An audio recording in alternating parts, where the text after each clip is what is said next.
الحمد للہ رب العالمین والعاقبۃ للمتقین والصلاة والسلام علی سید الانبیاء والمرسلین قل هو القادر علی ان یبعث علیکم عذابا من فوقکم او من تحت ارجلکم او یلبسکم شیعا ویذیق بعضکم بعض بعض انظر کیف نصرف الآیات لعلہم یفقہون۔ تم فرماؤ وہی اس پر قادر ہے کہ تم پر تمہارے اوپر سے یا تمہارے قدموں کے نیچے سے عذاب بھیجے یا مختلف گروہ بنا کر آپس میں لڑا دے اور تمہارے ایک کو دوسرے کی لڑائی کا مزہ چکھا دے۔ دیکھو ہم کس طرح بار بار آیتیں بیان کرتے ہیں تاکہ وہ لوگ سمجھ جائیں۔ والقادر وہی قادر ہے۔ اس آیت میں اللہ تبارک و تعالی کی وحدانیت کی ایک اور دلیل بیان کی گئی۔ ارشاد فرمایا گیا کہ اے حبیب صلی اللہ علیہ وسلم آپ ان کافروں سے فرما دیں کہ اللہ تعالی اس پر قادر ہے کہ تمہارے شرک کی وجہ سے تم پر تمہارے اوپر سے عذاب نازل فرما دے کہ جیسا کہ حضرت نوح علی نبینا علیہ السلام کی قوم، حضرت لوط علیہ السلام کی قوم اور اصحاب فیل یعنی ابرہہ کے لشکر کے ساتھ کیا گیا، اور تمہارے قدموں کے نیچے سے عذاب بھیجے جیسے فرعون کو غرق کیا گیا اور قارون کو زمین میں دھنسا دیا گیا، یا مختلف گروہوں اور فرقوں میں تقسیم کر کے تمہیں آپس میں لڑا دے اور تمہیں ایک دوسرے کی لڑائی کا مزہ چکھا دے۔ اے حبیب صلی اللہ علیہ وآلہ وسلم آپ دیکھیں کہ ہم کس طرح قرآن مجید میں بار بار مختلف انداز سے وعدہ اور وعید کی آیاتیں بیان کرتے ہیں تاکہ وہ لوگ سمجھ جائیں اور اپنی سرکشی اور عناد سے باز آ جائیں۔ یاد رہے کہ یہ اللہ تبارک و تعالی کی سنت جاریہ ہے کہ وہ اپنی نافرمانی کرنے کی سزا میں مسلمانوں کو کافروں سے اور کافروں کو مسلمانوں سے لڑوا دیتا ہے، اور اسی طرح کافروں کو کافروں سے اور مسلمانوں کو مسلمانوں سے لڑوا دیتا ہے۔ جیسے کہ ہمارے زمانے میں اس کی مثالیں دیکھی جا سکتی ہیں کہ آج مسلمان جو ہے وہ آپس میں لڑ رہے ہیں، آج جو ہے مسلمان آپس میں لڑ رہے ہیں، بھائی بھائی کا جو ہے وہ گریبان پکڑ کر کھڑا ہے، باپ کا جو ہے وہ گریبان آج بیٹا پکڑ کر کھڑا ہے، اور ماں کا جو ہے وہ دوپٹہ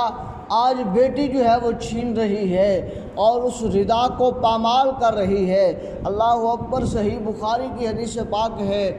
کہ جب یہ آیت کریمہ کا حصہ نازل ہوا کہ وہ قادر ہے تم پر عذاب بھیجے تمہارے اوپر سے، اللہ اکبر، کہ سرکار دو عالم صلی اللہ علیہ وآلہ وسلم نے فرمایا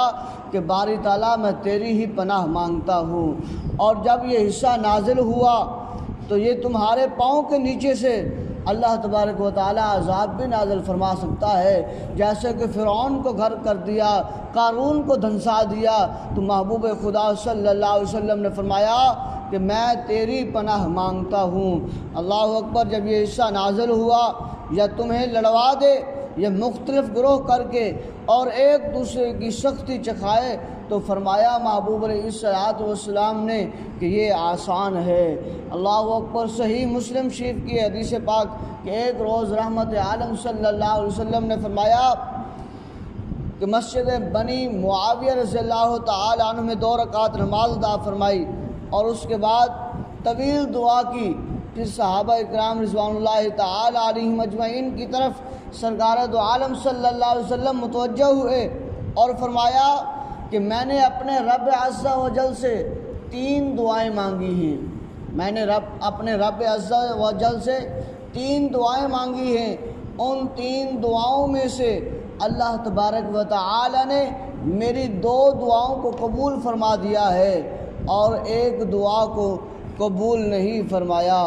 عرض کی یا رسول اللہ صلی اللہ علیہ وسلم فداک ابی و امی یا رسول اللہ و جسدی و مالی و جانی و روحی، یا رسول اللہ صلی اللہ علیہ وسلم ہماری جان، ہماری روح، ہمارے مال، ہمارے بچے، ہماری اولادیں، سب کچھ آپ کے قدموں پر قربان ہو جائیں یا رسول اللہ صلی اللہ علیہ وسلم، کون سی دعائیں، کون سے سوال اللہ تبارک و تعالی نے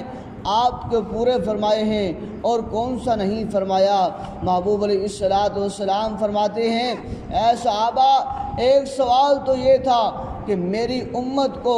قحط عام سے ہلاک نہ فرمائے، یعنی کہ گزشتہ جو امتیں ان کے اوپر قحط آتا اور وہ بھوک و پیاس کی وجہ سے، افلاس کی وجہ سے وہ ہلاک کر دی جاتی۔ محبوب علیہ السلام فرماتے ہیں، میں نے دعا مانگی باری تعالیٰ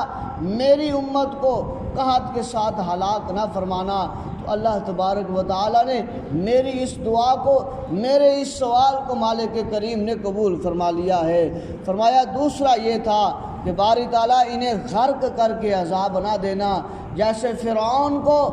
اور اس کی ساری قوم کو غرق کر دیا گیا، جیسے کہ نوح علیہ السلام کی قوم کو غرق کر دیا گیا، جیسے جو ہے وہ قارون کو اور اس کے کرندوں کو زمین میں دھنسا دیا گیا، کہ باری تعالیٰ میری قوم کو ایسا عذاب نہ دینا۔ تو اللہ تبارک و تعالیٰ نے میرا یہ بھی سوال، میری یہ بھی التجا، میری یہ بھی دعا مالک کریم نے قبول فرما لی۔ صحابہ، تیسری دعا، تیسرا سوال یہ تھا کہ انہیں باہم جنگ و جدال میں نہ جو ہے وہ بٹنا، یعنی کہ گروہوں میں، فرقوں میں، آپس میں لڑائی میں، آپس میں جھگڑوں میں انہیں تقسیم نہ فرمانا۔ محبوب علیہ السلام فرماتے ہیں یہ قبول نہیں ہوا، یہ دعا قبول نہیں ہوئی۔ آج دیکھ لیں کہ آج کس قدر جو ہے وہ آپس میں لڑائی ہو رہی ہے، آج کس قدر جو ہے وہ اسلام والے، دین والے ایک دوسرے کے خلاف بول رہے ہیں، گروہوں میں تقسیم ہو چکے ہیں، اور کس قدر جو ہے وہ مسلمان بھائی، کس قدر جو ہے وہ چچا زاد، کس طرح جو ہے وہ ایک دوسرا کا جو ہے وہ خون رکھنے والے، خونی رشتے کس قدر جو ہے وہ آپس میں ٹوٹ چکے ہیں، آپس میں ایک دوسرے کے گریبان پکڑ چکے ہیں، ایک دوسرے کے خلاف مقدمات میں جو ہے وہ اتر آئے ہیں، ایک دوسرے کے خلاف بازی کس قدر جو ہے وہ بیان جاری ہے، کس قدر ایک دوسرے کے ساتھ لڑائی جھگڑے جاری ہیں۔ اللہ اکبر، اللہ کی پاک بارگاہ میں دعا ہے مالک کریم ہم سب کو ان تمام معاملات سے محفوظ فرمائے، مالک کریم ہم سب کو حق کے راستے پر چلنے والا بنائے، اور محبوب علیہ السلام کی ہر ادا کو اپنانے والا بنائے۔